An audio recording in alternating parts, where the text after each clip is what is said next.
Assalamualaikum warahmatullahi wabarakatuh. Selamat malam Sobat Horor Klasik dimanapun Anda berada. Semoga Sobat Horor Klasik selalu dalam keadaan sehat walafiat dan selalu dalam lindungan Tuhan Yang Maha Esa.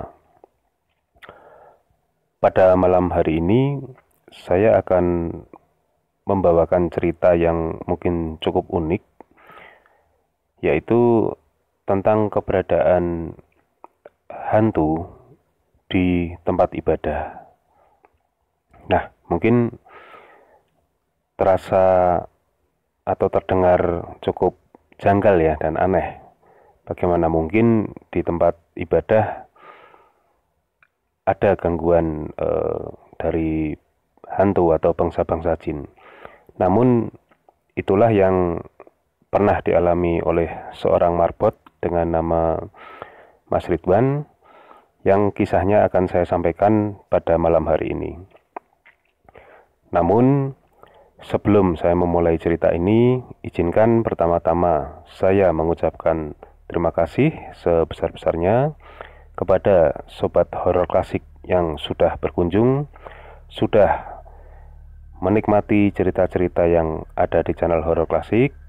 Tidak lupa saya ucapkan terima kasih dan apresiasi setinggi-tingginya kepada subscriber yang telah bersedia untuk mengikuti dan mendapatkan cerita-cerita terbaru dari channel Horor Klasik. Cerita yang dialami oleh Mas Ridwan ini terjadi pada kisaran tahun 95 atau 96, di mana pada saat itu Mas Ridwan yang merupakan seorang perantau dari daerah Sumatera datang ke Jawa untuk berkuliah ya, untuk kuliah. Dan kebetulan masjid yang diceritakan di sini merupakan masjid yang ada di kampung tempat orang tua saya tinggal. Nah, jadi saya mengenal Mas Ridwan ini ketika saya masih remaja. Ketika itu beliau berkuliah sambil bertugas sebagai marbot di masjid lingkungan tempat tinggal kami. Beliau ini merupakan orang yang sederhana, lugu, jujur, dan sangat rajin. Seperti itu gambarannya. Nah, sebagaimana remaja pada umumnya pada saat itu ya di masjid kami ini ada semacam perkumpulan remaja masjid. Nah, kami biasa melakukan kajian atau tadarus dan semacamnya di masjid itu. Dan sebagaimana kebiasaan di masyarakat kita, kegiatan itu selalu dilaksanakan pada malam Jumat. Nah, awalnya saya dengan Mas Ridwan ini ya hanya kenal-kenal saja, tidak begitu akrab. Hingga setelah beberapa bulan beliau menjadi marbot di masjid kami itu, kami dan Mas Ridwan menjadi cukup akrab. Nah, sampai akhirnya saya dan teman-teman saya ini mulai sering ngobrol dengan beliau di teras masjid selesai acara kajian dan berusaha memancing-mancing cerita-cerita yang tentunya cerita-cerita horor ya, yang mungkin pernah beliau alami. Dan ternyata cukup mengejutkan cerita yang keluar dari mulut Mas Ridwan ini, karena ternyata beliau sering mengalami kejadian-kejadian yang tidak masuk akal justru ketika beliau di masjid ini. Nah, kejadian yang pertama yang beliau sebut sebagai pertanda yaitu ketika beliau tidur. Jadi sebagai gambarannya, masjid ini ya seperti biasa ya, masjid pada umumnya terdiri dari 3 ruang, yaitu masjid utama, kemudian dari sisi luar ya, dari sisi luar karena posisi kita di Indonesia ini kan kiblatnya condong ke barat. Jadi dari sisi luar sebelah utara ada 1 pintu dan 1 ruangan yang sama-sama menempel ke tempat imam itu merupakan ruang istirahat atau tempat tidur marbot, sementara dari pintu sisi selatan sama-sama menempel di tempat imam itu ada sebuah pintu lagi yang merupakan tempat penyimpanan keranda dan berbagai perlengkapan untuk upacara kematian atau seripah kalau di daerah sini menyebutnya. Jadi ruangan antara ruang marbot dengan ruang perlengkapan seripah itu dipisahkan oleh ruang imam, tempat imam. Dan kedua ruangan itu tidak bisa diakses dari dalam masjid, sama-sama harus dari luar. Dan antara depan tempat imam itu tembok yang itu sudah betul-betul pagar. Jadi misalnya Mas Ridwan dari ruangannya akan menuju ke tempat perlengkapan seripah ini, ya beliau harus berjalan memutari masjid terlebih dahulu, dan memutarnya adalah memutar ke belakang ya. Jadi memutar yang jauh, bukan memutar yang dekat melewati depan tempat imam itu, bukan, tapi melewati sisi terluarnya masjid. Gambarannya seperti itu. Nah, pernah suatu kejadian ketika Mas Ridwan ini sedang tidur. Kebiasaan beliau ini pada jam 2:30 atau jam 3 pagi ini beliau bangun untuk melaksanakan sholat tahajud. Nah, ketika itu beliau sangat terkejut karena ketika terbangun ini beliau merasakan suasana di sekitarnya terasa dingin dan gelap seperti itu. Waktu itu ya beliau masih berpikir positif bahwa mungkin listriknya mati atau bagaimana. Namun betapa terkejutnya Mas Ridwan ini, ternyata pada saat itu yang tadinya Mas Ridwan tidur di dalam ruangannya atau di dalam kamarnya, pada saat bangun itu ternyata dia sudah berada di dalam keranda. Nah, tentu ya cukup terkejut ya Mas Ridwan mengalami hal semacam itu. Tapi ya sudah, dia cuek saja keluar dari situ, kemudian segera berwudu untuk melaksanakan sholat tahajud. Nah, tidak disangka menjelang subuh ada salah seorang warga yang datang ke masjid meminta tolong kepada Mas Ridwan untuk mengabarkan kabar duka, sekaligus meminta izin untuk mengambil perlengkapan seripah. Nah, 2-3 kali kejadian yang sama Mas Ridwan alami, barulah Mas Ridwan ini menyadari bahwa setiap kali beliau tidur dan kemudian terbangun di dalam kerenda, ternyata pada hari itu kerenda hampir pasti digunakan. Jadi Mas Ridwan ini menganggap itu sebagai sebuah pertanda bahwa ketika beliau terbangun di dalam keranda, itu berarti beliau harus segera membersihkan dan mempersiapkan keranda, karena keranda akan digunakan. Itu kejadian yang pertama yang beliau alami.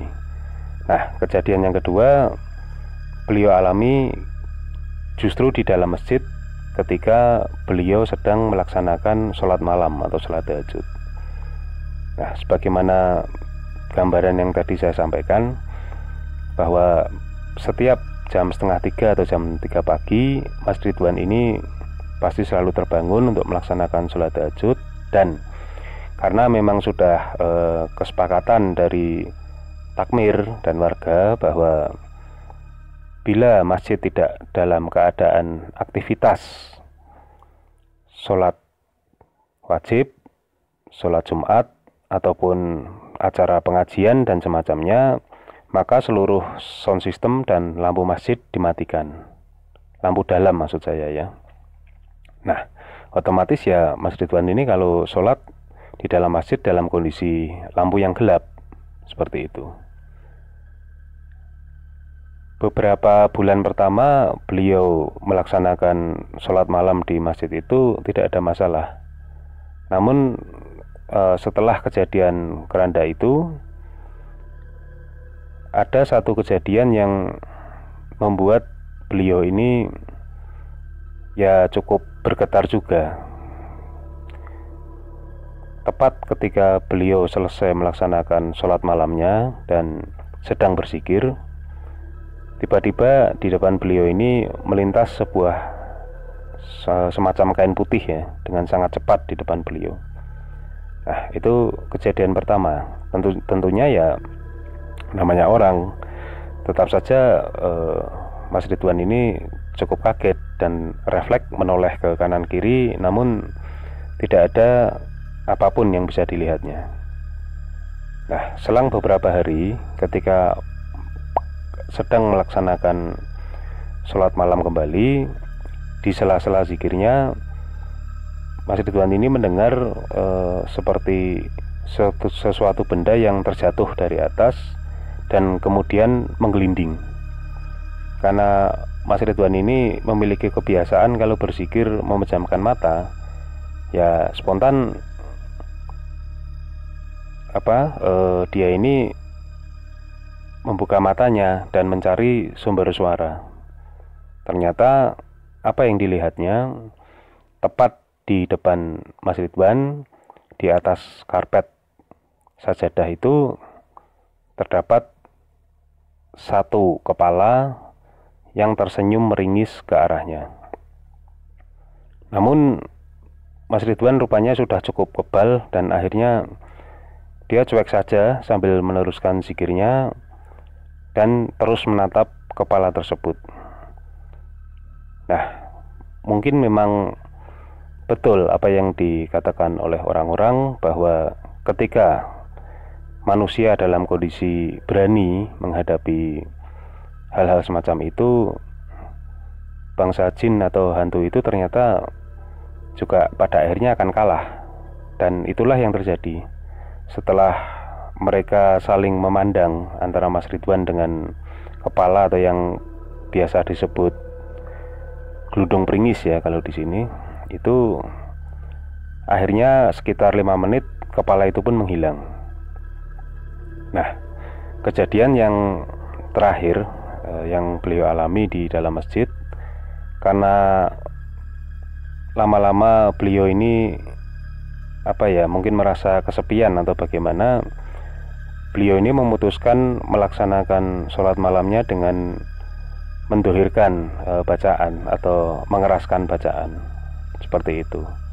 Dan tidak diduga tepat ketika beliau selesai membaca surat Al-Fatihah, terdengarlah lantunan suara amin dari belakang beliau dengan jumlah suara kurang lebih antara 15 atau 20 orang.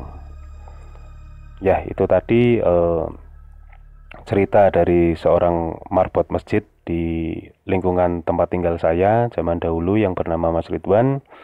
Dan cerita ini memang betul-betul saya dapatkan dari beliau ketika saya masih remaja, dan sebetulnya hampir saja saya terlupa dengan cerita ini. Alhamdulillah saya bisa menggali ingatan saya kembali dan saya konfirmasikan dengan salah seorang teman masa kecil saya, dan teman saya juga ternyata masih mengingat juga cerita ini. Nah, sekarang kabar tentang Mas Ridwan sendiri juga sudah tidak saya ketahui di mana beliau sekarang, karena setelah beliau lulus kuliah ya di tahun 97 atau 98, beliau akhirnya juga berpamitan dan meninggalkan masjid tempat di mana dulu beliau mengabdi dan digantikan oleh marbot baru. Nah, semoga dimanapun Mas Ridwan berada selalu dalam kondisi sehat dan sukses dunia akhirat. Bila mendengarkan cerita ini, semoga apa yang dulu Mas Ridwan alami bisa menambah keimanan dalam dada dan hati Mas Ridwan. Demikian cerita yang dapat saya sampaikan pada malam hari ini. Semoga kita semua selalu dalam lindungan Tuhan Yang Maha Esa. Wassalamualaikum warahmatullahi wabarakatuh.